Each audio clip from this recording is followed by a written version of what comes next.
voulais juste faire un petit rappel. Si jamais vous voulez venir avec nous, là, lors de cette troisième partie, discuter et avoir un maximum de conseils en présentiel avec notre invité, je vous laisse envoyer votre projet, vous me l'expliquez, à hugo100h.tech@gmail.com. Vous, du coup, m'expliquez le projet, on s'appellera. Pareil, on discute de comment je peux essayer de vous caser sur le projet en question. Et après, bah, voilà, vous pourrez venir avec nous discuter de ces opportunités-là. Vu que du coup, j'ai personne là aujourd'hui, actuellement. Pour le moment, mais bientôt. Pour le moment. C'est vrai que si tu faisais une agence marketing, j'aurais pu trouver quelqu'un, mais bon. Ouais. Du coup, j'ai prévu un petit cas pratique. Comme je t'ai dit tout à l'heure, on va essayer de voir toute la méthodologie, comprendre, pas le côté technique, mais tout ce qu'il faut penser, toutes les questions à se poser pour, admettons, voilà, on a un entrepreneur qui veut mettre un chatbot sur son site internet ou sur son application. Comment on peut essayer de voir ça? Ok. C'est parti, on va essayer? Ouais, si tu veux. Alors, déjà, quels sont les avantages à intégrer un chatbot? Alors, déjà, moi je tiens à dire que les Ouais. chatbots, c'est pas forcément ma spécialité. Ok. Moi, je fais beaucoup en ce moment de computer vision. C'est une terme technique pour dire de la reconnaissance d'image. Ah, C'est ce que je fais pour le recensement. Et puis, What's the Fish, c'est de l'apprentissage, c'est du machine learning. C'est des choses qu'en fait, on donne des données, des images par exemple, et puis on obtient un résultat. Ce qui est un peu différent des chatbots, moi en ce moment, j'utilise beaucoup les LLM. ChatGPT, c'est un large language model, donc, qui lui génère du texte en fait. Donc ça a plus rapport avec les chatbots. Donc moi, si je devais aborder ce genre de problématique, déjà, il faut se poser la question qu'est-ce qu'on veut que le chatbot y réponde, et voilà, quel est l'utilité, quoi. Ouais, voilà. Voir, déjà essayer de voir ceux qui existent déjà, parce que les chatbots, ça quand même, ça date, on en parle encore avec ChatGPT ou les chatbots, mais déjà ça fait au moins 5-6 ans que c'était à la mode. À un moment donné, tout le monde faisait des chatbots qui, eux, étaient souvent hard-codés. Il paraît qu'ils n'utilisaient pas forcément encore de bien, donc là maintenant ils sont boostés à l'IA, donc c'est vachement mieux. Donc il y a déjà pas mal de prestataires qui proposent des solutions quasiment clés en main ou en quelques lignes de code. Ouais, ils peuvent adapter. Ça peut le faire. Okay. Donc si on devait faire ça, il faudrait déjà faire une petite étude de marché pour voir ce qu'il y a. Et souvent ça coûte pas très très cher, et si ça se trouve ça vaut plus le coup de prendre une solution qui existe déjà, qui peut s'adapter et se mettre dans le site internet, que d'essayer de repartir de zéro.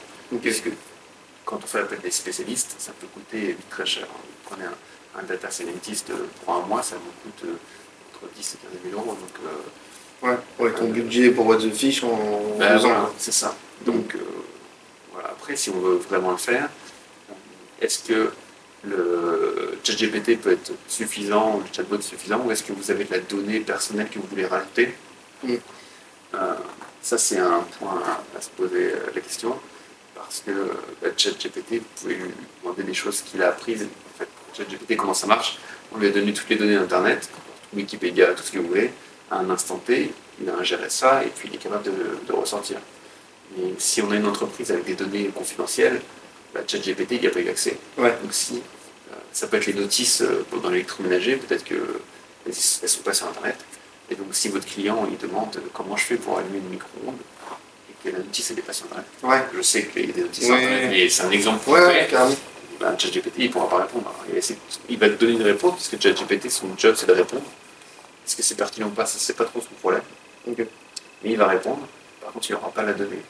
Et donc, en ce moment, il y a un autre sujet sur lequel je travaille, ça s'appelle les RAG. Et en fait, les RAG, c'est un système, en fait, où on rajoute la donnée des entreprises confidentielles ou les données métiers, en plus de ChatGPT. En fait, on mélange les deux, on pose la question à ChatGPT, et il va d'abord regarder dans nos données, et après, il fait une réponse vachement plus cohérente. Il peut sortir des réponses qui sont vraiment spécifiques à ce qu'on veut faire.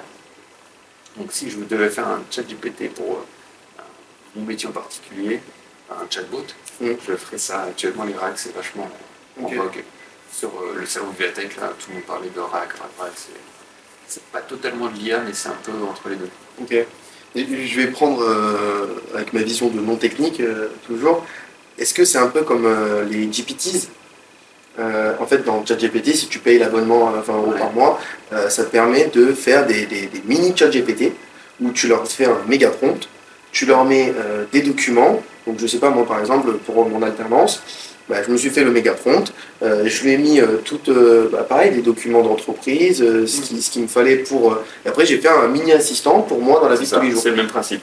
Okay, ouais. Sauf que là, la différence, c'est qu'avec les règles, on peut aussi l'installer en local. En fait, on peut utiliser Mistral, qui est le gros LLM français, voilà. Et donc on peut avoir tout en local, avoir ses serveurs chez soi. Et si on ne veut pas trop donner ces informations, si elles sont un peu confidentielles, on peut avoir tout chez soi.